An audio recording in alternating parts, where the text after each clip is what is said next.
রাধে রাধে বন্ধুরা, সবাইকে শুভ সকাল। ঘুম থেকে উঠেই আজকে দিনটা শুরু করলাম। প্রথমে নিজের বিছানাটা সুন্দর করে গুছিয়ে নিচ্ছি, কারণ সকালে বিছানাটা গুছানো থাকলে সারাটা দিন মন ভালো থাকে, তাই না? বিছানা গুছানো শেষ করে চটপট চলে গেলাম দাঁত ব্রাশ করে একদম ফ্রেশ হয়ে নিতে।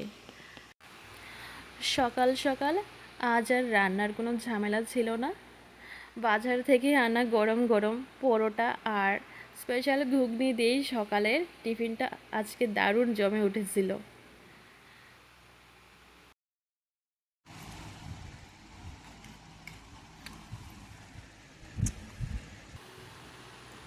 এরপর ঘরের বাকি কাজকর্ম সেরে চটপট স্নান করে নিলাম।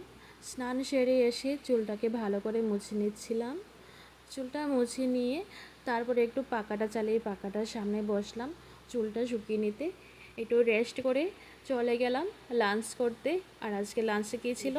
আজকে আমার লাঞ্চে কী আছে, এই যে এটা শুটকির ভর্তা, এটা হলো মানে এটা মানে কাবলি আর পটল দিয়ে পনির আর মাছ, ডাল, এটুকুই আজকে বাস। তারপর দুপুরে খাবারের পর একটু বিকেলবেলা মাঠে গেলাম একটু হাঁটাচলা করতে, কারণ ঘরে তো আমি একাই ছিলাম, ছেলে ওর পিসির বাড়িতে। তারপর মাঠ থেকে ঘরে এসে দেখি এই যে ছেলে বাড়ি চলে এসেছে। এই বেব, এতদিন আমার সাথে থাকছো, বেশি করে তোমার ভালো লাগছে?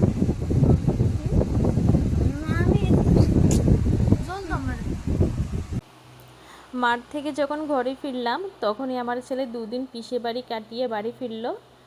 আর ঘরে ফিরেই যথারীতি ওর প্রিয় কাজ শুরু করে দিল, হাতে মোবাইল নিয়ে গেম খেলা। একটু পরেই ওর আবদার করলো, মা এক গ্লাস লেবুর শরবত খাবো। গরমের মধ্যেই ছেলের আবদার বলে কথা, চটপট বানিয়ে দিলাম একদম ঠান্ডা ঠান্ডা লেবুর শরবত। শুধু ও একা নয়, আমিও এক গ্লাস নিলাম। দুজনে মিলে গল্প করতে করতে শরবত খেলাম। খেয়ে ওই তো হেসেই বলল শরবতটা মানে দারুণ হয়েছে বলছে। যাই হোক, তো এই মিষ্টি মুহূর্তটা দিয়ে শেষ হলো আজকের ছোট ব্লগ। কেমন লাগলো অবশ্যই কমেন্টে জানাবেন। সবাই ভালো থাকবেন। টাটা।